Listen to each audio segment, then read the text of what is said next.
جب میدان جنگ میں کفار سے تمہارا مقابلہ ہو تو ان سے پیٹھ نہ پھیرنا، اور جو شخص جنگ کے روز اس صورت کے سوا کہ لڑائی کے لیے کنارے کنارے چلے، یعنی حکمت عملی سے دشمن کو مارے یا اپنی فوج میں جا ملنا چاہے، ان سے پیٹھ پھیرے گا تو سمجھو کہ وہ اللہ کے غضب میں گرفتار ہو گیا، اور اس کا ٹھکانہ دوزخ ہے، اور وہ بہت ہی بری جگہ ہے۔ بس تم لوگوں نے ان کفار کو قتل نہیں کیا بلکہ اللہ نے انہیں قتل کیا، اور اے نبی جس وقت تم نے کنکریاں پھینکی تھیں تو وہ تم نے نہیں پھینکی تھی بلکہ اللہ نے پھینکی تھی۔ اس سے غرض یہ تھی کہ مومنوں کو اپنے احسانوں سے اچھی طرح آزما لے، بے شک اللہ سنتا ہے، جانتا ہے۔ ہوا بھی یوں ہی، اور کچھ شک نہیں کہ اللہ کافروں کی تدبیر کو کمزور کر دینے والا ہے۔ کافروں، اگر تم فیصلہ چاہتے ہو تو تمہارے پاس فیصلہ آ چکا، اگر تم اپنے افعال سے باز آ جاؤ تو تمہارے حق میں بہتر ہے، اور اگر پھر نافرمانی کرو گے تو ہم بھی پھر تمہیں عذاب کریں گے، اور تمہاری جماعت خواہ کتنی ہی بڑی ہو تمہارے کچھ بھی کام نہ آئے گی، اور اللہ تو مومنوں کے ساتھ ہے۔ اے ایمان والو، اللہ اور اس کے رسول کے حکم پر چلو اور اس سے روگردانی نہ کرو جبکہ تم سنتے بھی ہو، اور ان لوگوں جیسے نہ ہونا جو کہتے ہیں کہ ہم نے سن لیا مگر حقیقت میں نہیں سنتے۔ کچھ شک نہیں کہ اللہ کے نزدیک تمام جانداروں میں بدترین وہ بہرے گونگے لوگ ہیں جو عقل سے کام نہیں لیتے، اور اگر اللہ ان میں خیر کی طلب دیکھتا تو ان کو سننے کی توفیق بخشتا، اور اگر یوں ہی انہیں سنوا دیتا تو وہ منہ پھیر کر بھاگ جاتے۔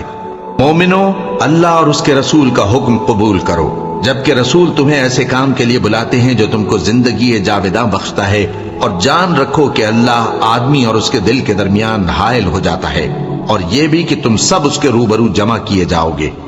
اور اس فتنے سے ڈرو جو خصوصیت کے ساتھ انہی لوگوں پر واقع نہ ہوگا جو تم میں گناہگار ہیں، اور جان رکھو کہ اللہ سخت عذاب دینے والا ہے۔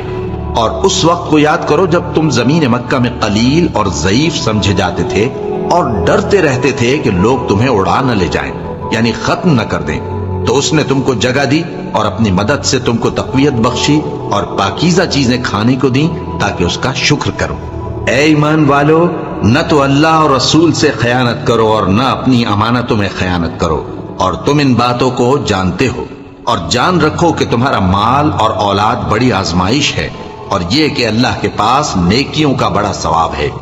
مومنوں، اگر تم اللہ سے ڈرو گے تو وہ تمہارے لیے حق و باطل کا فرق ظاہر کر دے گا اور تمہارے گناہ مٹا دے گا اور تمہیں بخش دے گا، اور اللہ بڑے فضل والا ہے۔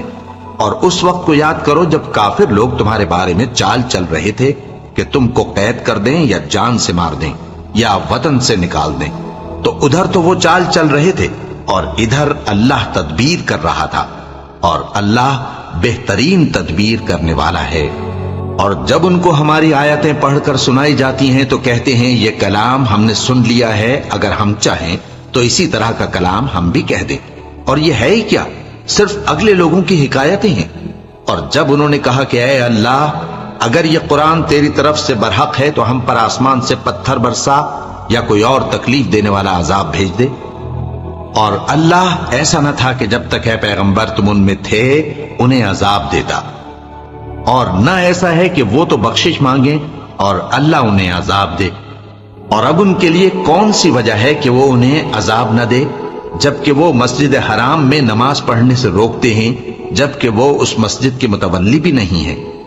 اس کے متولی تو صرف پرہیزگار ہیں، لیکن ان میں کے اکثر نہیں جانتے۔ اور ان لوگوں کی نماز خانہ کعبہ کے پاس سیٹیاں اور تالیاں بجانے کے سوا کچھ نہ تھی، تو تم جو کفر کرتے تھے اب اس کے بدلے عذاب کا مزہ چکھو۔ جو لوگ کافر ہیں اپنا مال خرچ کرتے ہیں کہ لوگوں کو اللہ کے راستے سے روکیں، سو ابھی اور خرچ کریں گے، مگر آخر وہ خرچ کرنا ان کے لیے موجب افسوس ہوگا، اور وہ مغلوب ہو جائیں گے، اور کافر لوگ دوزخ کی طرف ہانکے جائیں گے تاکہ اللہ پاک سے ناپاک کو الگ کر دے اور ناپاک کو ایک دوسرے پر رکھ کر ایک ڈھیر بنا دے، پھر اس کو دوزخ میں ڈال دے۔ یہی لوگ خسارہ پانے والے ہیں۔